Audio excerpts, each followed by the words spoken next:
కన్నప్ప అసలు ఎవరి భక్త కన్నప్ప? అసలు భక్త కన్నప్ప గురించి ఉన్న కథలు నిజమేనా? ఈరోజు వీడియోలో తెలుసుకుందాం. అయితే శివుణ్ణి ప్రసన్నం చేయడం చాలా చాలా కష్టం.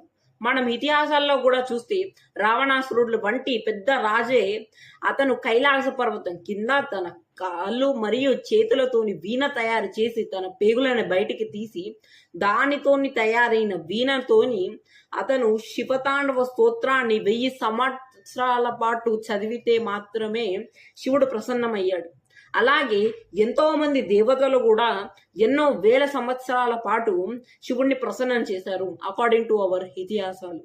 అయితే మనం ఒకసారి భక్త కన్నప్ప కథ గురించి చూస్తే, భక్త కన్నప్ప శివుడికి మాంసాన్ని ప్రసాదంగా పెట్టాడు. అలాగే తను అభిషేకాన్ని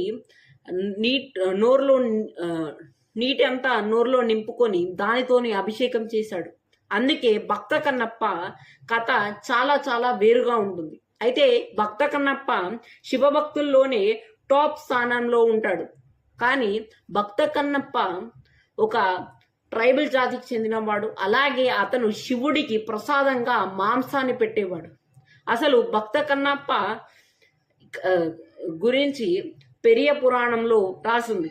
అయితే ఈరోజు మనం భక్త కన్నప్ప యొక్క కథ గురించి తెలుసుకోబోతున్నాం. అయితే శ్రీకాళహస్తి పక్కన ఉన్న అడవులలో ఏదైతే ఉందో ఆ అడవి జాతి తెగకి చెందిన వాళ్ళు పెద్ద శివభక్తులు. ఆ తెగలోనే పుట్టాడు మన కన్నప్ప.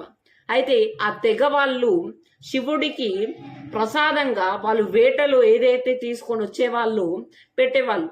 అయితే ఒకరోజు భక్త కన్నప్పకు ఏదైతే ఉందో ఎటువంటి వేట దొరకలేదు. అతను అక్కడ ఒక అడవి పందిని వేటాడి ఆ మాంసాన్ని తీసుకువెళ్ళేటప్పుడు అతను శివుడికి ప్రసాదం పెట్టాలని అనుకున్నాడు. అయితే అప్పుడు శ్రీకాళహస్తి గుడి అంత పెద్ద గుడి ఏం కాదు.